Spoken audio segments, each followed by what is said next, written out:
الحمد لله رب العالمين وبه استعين واشهد ان لا اله الا الله وحده لا شريك له واشهد ان محمدا عبده ورسوله اما بعد. گرامی قدر مشاہدین، جیسا کہ آپ جانتے ہیں کہ دروس کا یہ سلسلہ جو اللہ کے فضل و کرم سے مدتوں سے جاری ہے، جس میں ہم شیخ الاسلام محمد ابن عبد الوہاب رحمہ اللہ کی کتاب الاصول الثلاثہ پڑھ رہے ہیں. اصل اول پر بات ختم ہو گئی اور آج اصل ثانی پر ہم پہنچ گئے ہیں. اصل ثانی کو شروع کر رہے ہیں. شیخ فرماتے ہیں الاصل الثانی معرفت دین الاسلام بالادلہ. اصل اول آپ جانتے ہیں کہ معرفت الرب سبحانہ بالادلہ، یہ اصل اول تھا. تو معرفت الرب بالادلہ، اپنے رب، اپنے مالک، اپنے معبود کو پہچاننا دلائل کے ساتھ، یہ پہلا اصل تھا جس پر تفصیل کے ساتھ بات ہو چکی ہے. آج دوسرا اصل شروع ہوا ہے، دین اسلام کی معرفت دلائل کے ساتھ. دین اسلام، دین کا معنی کیا ہوتا ہے؟ دین کا معنی ہوتا ہے اطاعت، فرما برداری، بات کو ماننا.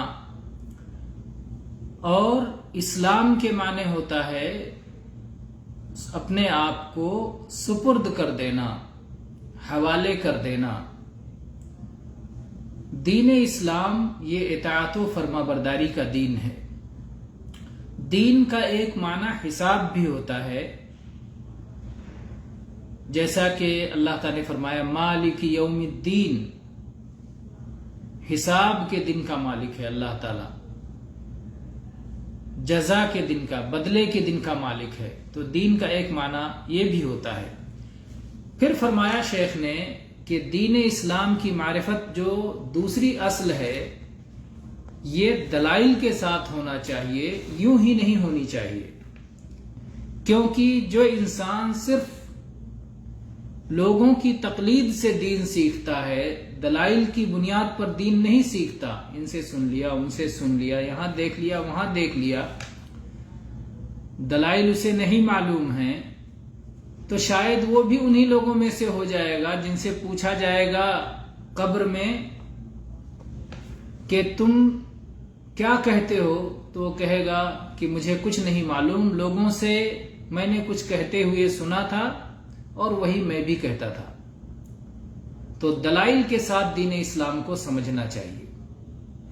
دلائل کے ساتھ سمجھنے کا مفہوم یہ ہے کہ آپ علم حاصل کریں، معتبر علماء سے علم حاصل کریں اور یقین کے ساتھ آپ جانیں کہ یہ اللہ کا دین ہے، اللہ کے رسول صلی اللہ علیہ وسلم کا دین ہے. تو قرآن و حدیث کے ذریعے سے، کتاب و سنت کے ذریعے سے جو علم آپ کو ملے گا وہ علم یقینی ہوگا، وہ دلائل والا علم ہوگا. پھر شیخ فرماتے ہیں کہ اسلام کیا ہے؟ اسلام کی تعریف کہتے ہیں وَهُوَ الْإِسْتِسْلَامُ لَهُ بِالتَّوْحِيدِ وَالْإِنْقِيَادُ لَهُ بِالطَّاعَةِ وَالْبَرَاءَةُ مِنَ الشِّرْكِ وَأَهْلِهِ. یہ ہے اسلام. بہت سارے لوگوں سے پوچھو اسلام کیا ہے تو ان کو پتہ ہی نہیں ہوگا کہ اسلام کیا ہے. یہ سیکھنا چاہیے. اسلام یہ ہے کہ اللہ کی توحید کو مان کر اپنے آپ کو اللہ کے لیے جھکا دینا، اللہ کو ایک مان کر، ایک معبود برحق مان کر، اسی اعتبار سے اپنی زندگی گزارنا. تو اللہ تعالیٰ کے سامنے جھک جانا، اللہ کی توحید کو مان کر اور اللہ کی اطاعت و فرما برداری میں لگ جانا، یہ ہے اسلام. استسلام جو ہوتا ہے کہ آپ جو کسی کے لیے جھک گئے یا کسی کے فرما بردار ہو گئے یا جو اس کے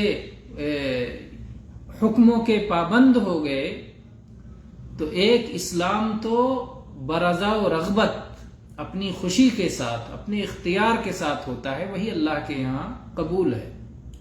اور ایک اسلام تکوینی ہوتا ہے، یعنی ہر انسان بلکہ کائنات کی تمام مخلوق اللہ تعالی کے لیے خاضع ہے، تابع فرمان ہے۔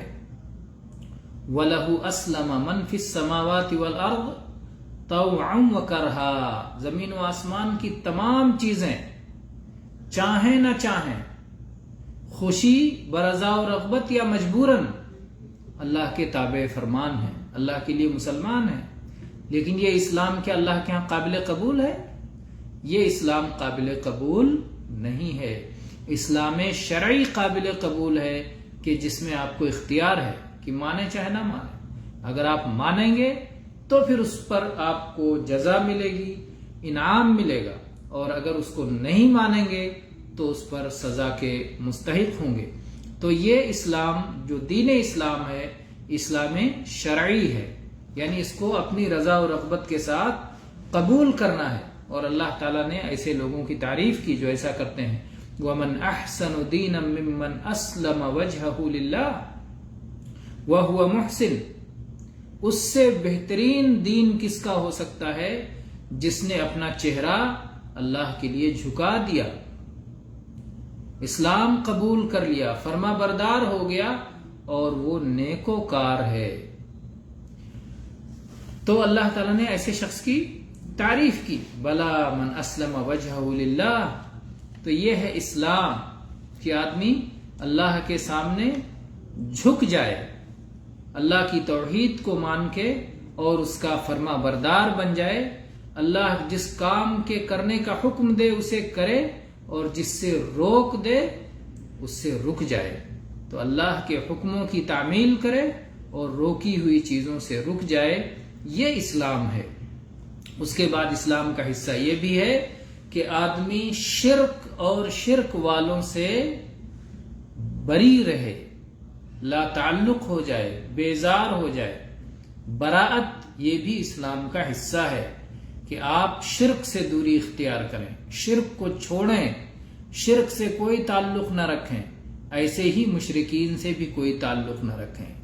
یہ جانیں کہ یہ شرک کرنے والے لوگ ہیں، یہ اہل اسلام نہیں ہیں، اسلام کے طریقے کے خلاف ہیں، اللہ تعالیٰ اس سے ناراض ہوتا ہے، اللہ تعالیٰ توحید سے راضی ہوتا ہے، ایمان اور توحید سے اللہ خوش ہوتا ہے، اور کفر اور شرک سے اللہ ناراض ہوتا ہے۔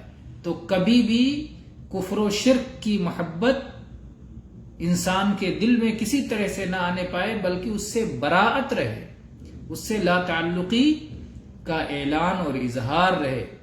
تو یہ 4 چیزیں اسلام کی تعریف میں گویا آئیں۔ پہلی چیز یہ کہ اللہ کی توحید کو مان کے آدمی اللہ کے سامنے جھک جائے۔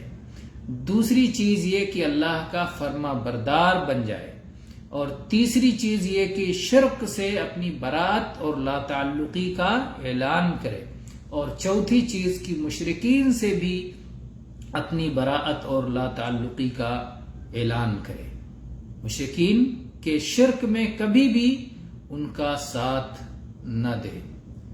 لیکن لا تعلقی کن کن چیزوں کو شامل ہے، کن چیزوں کو شامل نہیں ہے، ظاہر اس پر ہمارے دروس ہو چکے ہیں، اور آگے بھی انشاءاللہ اس طرح کی بات آئے گی کہ براءت کا کیا مطلب ہے اور براءت میں کس قسم کی غلط فہمیاں پائی جاتی ہیں، صحیح ولا اور برا کیا ہے، یہ ایک الگ مضمون ہے، اس پہ انشاءاللہ ہم کسی اور وقت گفتگو کریں گے۔ آج کے درس کے لیے اتنا کافی ہے۔ وآخر دعوانا ان الحمد للہ رب العالمین، صلی اللہ علی نبینا وسلم۔